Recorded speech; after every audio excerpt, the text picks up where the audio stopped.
Bonjour, on est là une autre fois, mais aujourd'hui pour vous montrer si les déchets plastiques auraient un grand impact sur l'atmosphère, qui pourrait être dangereux pour notre santé. On va faire une expérience pour savoir quel gaz toxique libère le plastique lors d'être brûlé. Les matériels qu'on va utiliser dans cette expérience sont flacons, plastique qui va être chauffé, eau de chaud, réchaud alcool, support et des allumettes. Pour protection, on a besoin de gants, des lunettes et d'une blouse.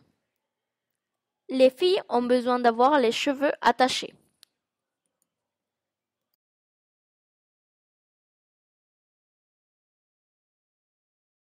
Pour les deux expériences, on va avoir besoin de remplir le flacon de dioxygène avec la technique du plasmondo.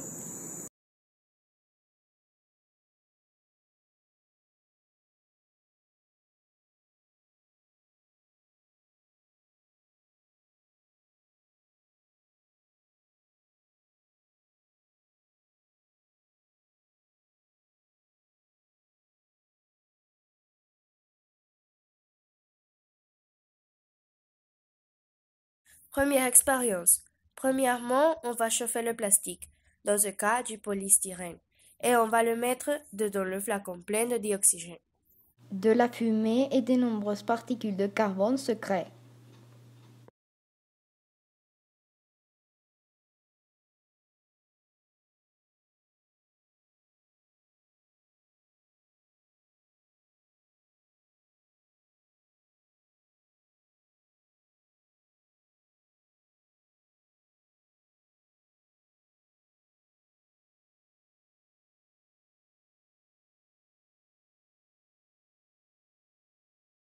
On peut dire qu'il y a présence de CO2 grâce à l'eau de chaud.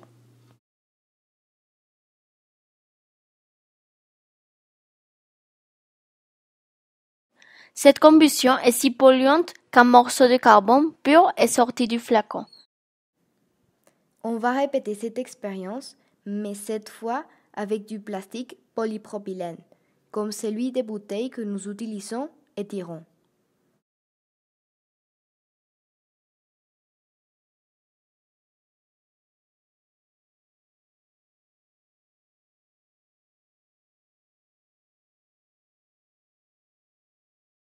Cette fois-ci, de la fumée et des petites gouttelettes d'eau se créent.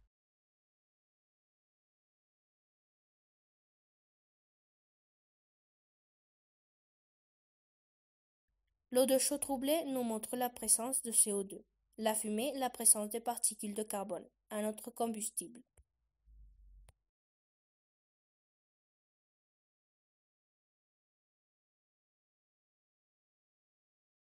Comme vous pouvez voir, la combustion des plastiques est très dangereuse pour la santé et l'environnement et pollue énormément.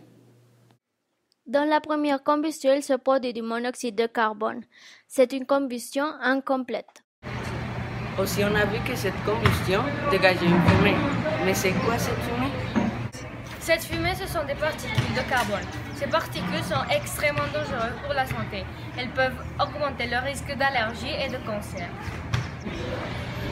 Si la combustion produit un autre combustible, alors elle est incomplète. Elle peut produire du monoxyde de carbone. Le monoxyde de carbone est un gaz toxique, incolore et inolore qui se fixe sous les globules du sang et l'empoisonne. Il peut être dangereux et mortel, même avec une basse concentration.